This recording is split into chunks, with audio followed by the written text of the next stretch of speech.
বিসমিল্লাহির রহমানির রহিম। আসসালামু আলাইকুম। কেমন আছো সবাই? আলহামদুলিল্লাহ, আমি আমার ছেলে মেয়ে নিয়ে মোটামুটি ভালোই আছি। আশা করি তোমরাও ভালো আছো। তো আজকে সকাল সকাল তোমাদের সাথে একটা ব্লগ ভিডিও শেয়ার করব। আজকে সকালেই কিন্তু ইয়ানের পাপা একটা পেঁপে কাটছে। দেখো পেঁপেটা কিন্তু মাশাআল্লাহ দেখতে অনেক সুন্দর, তাই না বলো? লাল টকটকা একদম। তো পেঁপেটা আমরা কাটছি এবং খাইছি। তবে আজকে কিন্তু আমি তোমাদের সাথে আমার বিরিয়ানি রান্নাটা করা শেয়ার করব। তো আমি কেমন বিরিয়ানি রান্না করতে পারি তোমরা কিন্তু আমারে কমেন্টে জানাবা। তো মোটামুটি যদি তোমাদের কাছে ভালো লাগে তাহলে জানাইও, হ্যাঁ। তো আমি কিন্তু বিরিয়ানি রান্না করতে চলে আসছি। তো আমি আজকে বিরিয়ানি রান্না করবো আমার বাসায় যা যা কিছু আসলে অল্প কিছু উপকরণ দিয়া, আর হচ্ছে আমি বাজারের যে মশলাটা আছে ওইটা আমি দেবো। তো এটাই আছে তোমাদের সাথে আজকে আমি শেয়ার করবো আমার বিরিয়ানি রান্না করা। তো আমি কিন্তু বিরিয়ানি রান্না করার জন্য পেঁয়াজটা কিন্তু দিছি। তো আমি কিন্তু অল্প তেল দিছি, বেশি তেল দেই নাই। তো বেশি তেল দিয়ে আমি এমনিতেও কোনো কিছু রান্না করি না। তো আমি হচ্ছে পেঁয়াজটা ভাজছি বাদামি কালার করে, এরপরে আমি আদা রসুন দেওয়া দিছি। আমি তোমাদেরকে আগেই বলছি যে আমি অল্প কিছু উপকরণ দিয়ে রান্না করব, বেশি কিছু দেব না। কারণ বেশি কিছু সবসময় আমাদের হাতের কাছে থাকে না। আর এই জন্য অনেক সময় আমরা বিরিয়ানি রান্না করে খাই না, যে অনেক কিছু দরকার হয় ওগুলো রেডিও করতে পারি না আর বিরিয়ানি রান্নাও করি না। তবে আমি আজকে অল্প কিছু উপকরণ দিয়ে রান্না করবো, এগুলো দিয়ে তোমরা রান্না করে খাইতে পারো, কোনো সমস্যা নেই। তাহলে তোমাকে বেশি কিছু দরকার হবে না। তো আমি কিছু বাদাম বাটা দিছি, অল্প বাদাম বাটা দিছি, কারণ অল্প ছিল তাই অল্পই দিছি। হ্যাঁ, লবণ দিয়ে দিচ্ছি, আর আমি একটু মরিচের গুঁড়াও দিছি, কারণ হচ্ছে একটু মরিচের গুঁড়া দিলে আমার কাছে মনে হয় খাইতে ভালো লাগে। তো আমি কিছু কাঁচা মরিচও দিছি। মরিচের গুঁড়াটা একটু হালকা আমি সবসময়ই দেই, রোস্ট করলেও আমি একটু মরিচের গুঁড়া দেই। হ্যাঁ, তো আমি হচ্ছে বাজারের মশলাটা অল্প দিছি, আর কতটুকু রাখছি ওইটুকু আমি আবার পরে দেবো। হ্যাঁ, তাইলে আমার কাছে মনে হয় যে একটু ভালো একটা ঘ্রাণ আসে, মনে হয় খাইতে ভালো লাগে, আমার কাছে মনে হয়। তো আমি আজকে গরুর গোশত দিয়ে বিরিয়ানি রান্না করব। তো আমি এই জায়গায় গরুর গোশত দিয়ে দিচ্ছি। হ্যাঁ, তো গরুর গোশতটা দিয়ে আমি এবার একটু নাড়াচাড়া করে ভালো করে একটু কষাই নিচ্ছি। সুন্দর করে কষাইতেছে না, মাশাআল্লাহ দেখতে কিন্তু সেই লাগছে, তাই না বলো? তো আজকে আমি অল্প কিছু উপকরণ দিয়ে রান্না করবো।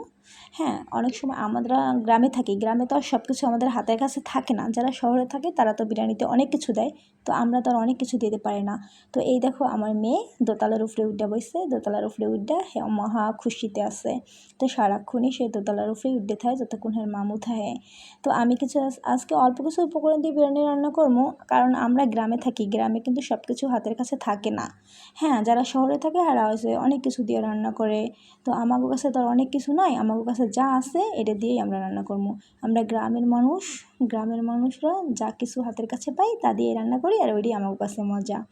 তো দেখো আমার কিন্তু মাংসটা প্রায় কষানো হইয়াও গেছে। তো এরপরে আমি হচ্ছে লেবু আর দুধ দিয়ে একটা টক দই বানাইছিলাম, ওই টক দইটা দিয়ে দিচ্ছি। হ্যাঁ, তো আমার মানে মাংসটা প্রায় সিদ্ধ হয়ে গেছে, আদা আদা সিদ্ধ হয়েছে, আর অল্প কিছু সিদ্ধ হওয়া বাকি আছে। তো আস্তে আস্তে সিদ্ধ হইতেছে, আমি আবার এদিকে আমার কিছু কাজকর্ম ছিল ওগুলো আমি করছি। তো আমি আবার এসে হচ্ছে মাংসটা একটা নাড়াচাড়া দিছি, দেখছি যে না মোটামুটি সিদ্ধ করা হয়ে গেছে। তো এরপরে আমি এটা উঠে রাখছি। তো এদিকে আমার ছেলে আবার নাকি আজকে প্রচণ্ড রোদ, সে একটা ছাতা মাথায় দিয়া আর একটা টুপি দিয়ে আইছে, বলছে যে ছাতা আর টুপি হ্যাঁ আজকে দরকার, কারণ প্রচণ্ড রোদ। আমার ছেলে যদিও বাইরে কোথাও যায় না, আমাদের বাসার মানে পিছনে বা সামনে এই জায়গায় থাকে, বাইরেও কোথাও যায় না। তো আমার হচ্ছে মাংসটা কষানো প্রায় শেষ হয়ে গেছে, তো আর একটু বাকি আছে। তো এই পর্যায়ে আমি হচ্ছে আলুটা আগে ভাজিয়ে রাখছিলাম, তো এই আলুটা দিয়ে দিছি। এরপরে যা কিছু বাকি আসলে মাংস কষানো হয়ে গেছে, তো মাংস কষাই আমি উঠে রাখছি। উঠে রাখার পরে আমি এই জায়গায় পেঁয়াজ দিছি আর কিছু কাঁচামরিচ দিয়ে দিছি পোলাওটা দেওয়ার জন্য। তো আমি অল্প কিছু পেঁয়াজ দিছি আর অল্প একটু তেল দিছি, বেশি তেল দিইনি। তো এরপরে আমি পোলাও দিয়ে দিছি, পোলাও আসে কারণ সবাই পোলাওরে পোলাও বলে। তো এরপরে হচ্ছে আমি ওই যে মাংসটা কষায় রাখছিলাম ওই মাংসটা দিচ্ছি। তো দেওয়ার পরে আমি একটু নাড়াচাড়া করে নিচ্ছি। তো দেখতে কিন্তু মাশাআল্লাহ অনেক সুন্দরই লাগছে, তাই না বলো? তো আমি পরিমাণ মতো পানিও দিয়ে দিছি আর লবণ দিয়ে দিছি। তো এরপরে হচ্ছে আমি আবার একটু নাড়াচাড়া করে একসাথে সব কিছু মিক্স করে দিতেছি। পরে আমি আবার ঢাকনা দিয়ে ঢেকে রাখছিলাম। তো কিছুক্ষণ পরে আমি আবার ঢাকনাটা তুললা পরে আবার নাড়াচাড়া করে দেখতেছি যে আমার পানির পরিমাণটা কি ঠিক আছে কি না। তো এরপরে আবার আমি ঢাকনা দিয়ে আবার রাখছি। এরপরে আমি আবার ঢাকনা উঠাইয়া আবার নাড়াচাড়া দিয়ে দেখছি, এখন দেখো মোটামুটি কিন্তু সিদ্ধ হয়ে গেছে। তো আদা আদা সিদ্ধ হয়েছে। এরপরে আমার ছেলে তো পুরা মানে বিরিয়ানির ঘেরান পাইয়া সে মহা খুশি, কারণ আমার ছেলে বিরিয়ানি অনেক পছন্দ করে। তো এরপরে সে একা একাই গোসল করতে আইছে, আর বাথরুমে না যাই আমাকে বাইরের কলে গোসল করতে আসে। তো রান্নাবাড়া করা শেষ হয়েছে আলহামদুলিল্লাহ। আমি রান্নাবান্না করে আসছি, আসার পরে হচ্ছে ইয়ানের পাপারে আমি খাইতে দিছি। তো ইয়ানের পাপাও খাইতেছে আর আমার ছেলেও খাইতেছে, তো আমিও পাশে আছি। তো আমারও ইয়ানের পাপা বলছে যে আসো তুমিও খাও, আর আমার ছেলে কিন্তু খাবারের ভিতরেই হ্যাঁ কুক খাইতে আছে, কারণ হ্যাঁ আবার এটা অনেক বেশি ভালোবাসে। তো আমারে ডাকছে, তো আমি অল্প করে নিয়ে খাইতে আসছিলাম। তো আমার আবার হচ্ছে খাইতে অনেক সময় লাগে, যে কোনো জিনিসই শুধু বিয়ে না, মানে ভাত টাত খাইতে আমার অনেক টাইম লাগে, আমি তাড়াহুড়া করে কিছু খাইতে পারি না।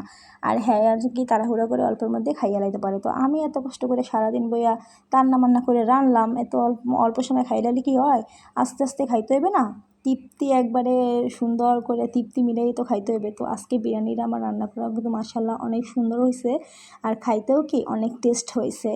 তো এরপরে কিন্তু আমার খাওয়া শেষ হয় নাই, ইয়ানের পাপার কিন্তু খাওয়া শেষ হয়েছে, সে কিন্তু অলরেডি খাইয়ে চলেও গেছে, কিন্তু আমার খাওয়া শেষ হয় নাই।